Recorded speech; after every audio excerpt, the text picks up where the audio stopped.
Good morning to all my dear students। आप लोगों का सेंटअप एग्ज़ाम चल रहा था। उम्मीद है एग्ज़ाम आप लोगों का अच्छा ही गया होगा।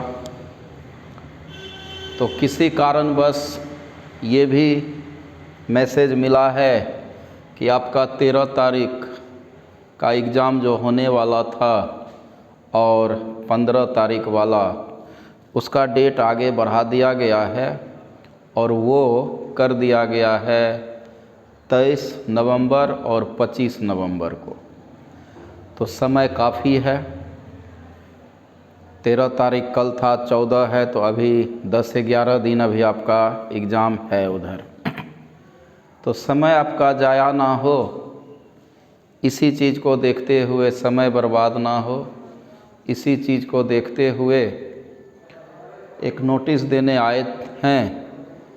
जो आपका टेस्ट सीरीज चल रहा है, तो वो टेस्ट सीरीज में एक यूनिट पहला हुआ है डिटरमिनेंट मैट्रिक्स वाला, और दूसरा यूनिट जो आईटीएफ का होने वाला था 10 नवंबर को, वो एग्ज़ाम के ही कारण, सेंटअप एग्ज़ाम के कारण आपका डेट आगे बढ़ा दिया गया। तो आज उसी का हम डेट फाइनल करने के लिए आए हैं। और क्योंकि ये तो एग्ज़ाम आपका कैसा होता है आप जान ही रहे हैं भली भांति कि आप जो सेंटअप एग्ज़ाम दे रहे हैं तो वो कैसे लिया जा रहा है, कैसे हो रहा है, ये तो आप जानते हैं। छुपा हुआ बात तो ये है नहीं। ये बीपीएससी यूपीएससी जो भी एग्ज़ाम आप आईआईटी का देते हैं, महीना महीना देते हैं, फिर ये सेंटअप एग्ज़ाम है। तो एग्ज़ाम देना कोई गलत बात है नहीं, देना चाहिए। ये तो खैर सेंटअप एग्ज़ाम है, लेकिन आपको हर एक चीज़ पर ध्यान रखना है। इन्हें कि एक तरफ गए तो फुल्ली लाइफ को उधरे एंजॉय में लगा दिए। हर तरफ ध्यान देना है और फिर हमको जिधर ज़्यादा लाभ है वो काम करना है ना। तो एग्ज़ाम तो कैंसिल हो ही गया, अब 23 और 25 को होगा। तो आपका समय बर्बाद ना हो, इसी को ध्यान में रखते हुए हम एक नोटिस देने आए हैं। जो आईटीएफ का एग्ज़ाम 10 नवंबर को होने वाला था और वही आपका सेंटअप एग्ज़ाम के कारण उसका डेट को आगे बढ़ा दिया गया। तो अब वो किस डेट में होगा, वही नोटिस हम देने के लिए आए हैं। और ऐसे ग्रुप में मैसेज कर दिए हैं कि वो एग्ज़ाम अब किस डेट में होगा।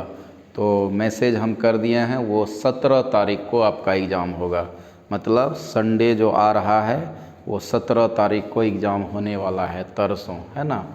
तो इसलिए जो भी जहाँ हो, और ऐसे भी अब आप क्लास ऑफलाइन में ज्वाइन करिए, क्योंकि प्रोबेबिलिटी आपका ऑफलाइन में ही पढ़ाएंगे। प्रोबेबिलिटी का क्लास ऑनलाइन में नहीं होगा, ये ध्यान रखना। प्रोबेबिलिटी का क्लास ऑफलाइन में होगा, प्रोबेबिलिटी का क्लास ऑनलाइन में नहीं होगा।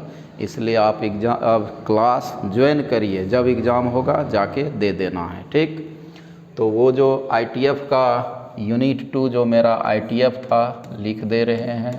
जो कैंसिल हुआ था यूनिट 2 जो मेरा आईटीएफ था, जो कैंसिल हुआ था, इसका एग्ज़ाम अब आपको होगा 17 तारीख को। जो 10 को होने वाला था इन्वर्स ट्रिगोनोमेट्रिक फंक्शन, अब वो आपको 17 तारीख को होगा। यूनिट 2 आईटीएफ का एग्ज़ाम, टेस्ट सीरीज जो चल रहा है यूनिट 2 आईटीएफ का, वो अब जो एग्ज़ाम होगा आईटीएफ का एग्ज़ाम, यूनिट 2 आईटीएफ का एग्ज़ाम जो होगा, अब वो होगा तुम्हारा क्या तारीख को, तो 17 तारीख को। ये याद रखना, 17 नवंबर संडे ही है।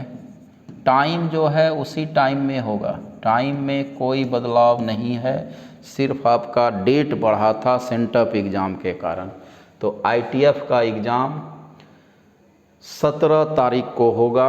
टाइम आपको मालूम है 1 बजे, वो तो आपके एडमिट कार्ड पर लिखा हुआ है। टाइम 1 PM में आपको लिखा हुआ है, तो टाइम वही होगा 1 बजे ही, वो आपके एडमिट कार्ड पर लिखा हुआ है। तो ध्यान रखना, आईटीएफ का एग्ज़ाम 17 तारीख को होगा, संडे को। 17 तारीख संडे को ITF का एग्ज़ाम होगा। फिर जो जिस डेट में है उसी डेट में होगा, ठीक है। तो 17 को ITF का एग्ज़ाम है, इसी सूचना के लिए हम आए थे। और अभी आपका डिफरेंशियल इक्वेशन चल रहा है। 6 बजे वाले बैच को हम 7 बजे बुला कर भी पढ़ा रहे हैं, चूँकि कम बच्चा आ रहा था एग्ज़ाम के कारण। तो निश्चित रूप से आप ऑफलाइन ज्वाइन करिए, क्योंकि और डिफरेंशियल इक्वेशन 3-4 क्लास चलेगा, 4 क्लास। तो उसके बाद फिर हम लोग शुरू करेंगे प्रोबेबिलिटी। तो प्रोबेबिलिटी आपको ऑफलाइन ही पढ़ाया जाएगा, ऑनलाइन में क्लास नहीं होगा। तो इसलिए एक प्रोबेबिलिटी बचेगा। तो निश्चित रूप से आप क्लास ज्वाइन करिए, ठीक। तो 17 को ITF का यूनिट टेस्ट 2 का एग्ज़ाम है, निश्चित रूप से देना है। क्योंकि एक भी टेस्ट सीरीज़ आप अगर मिस करते हैं तो आप प्राइज लिस्ट से बाहर हो जाएंगे, ये ध्यान रखना। एक भी टेस्ट सीरीज़ मिस नहीं करना आपको। जवाबदेही निभाइए और एग्ज़ाम सेंटअप दे रहे हैं, बढ़िया बात है। लेकिन क्या हो रहा है, क्या लाभ हो रहा है, उसको देखते हुए आप काम करिए, ठीक। तो 17 को एग्ज़ाम होगा ITF का 1 बजे। Bye bye, take care. ध्यान से पढ़ो, मन से पढ़ो, एग्ज़ाम नज़दीक है। बाय।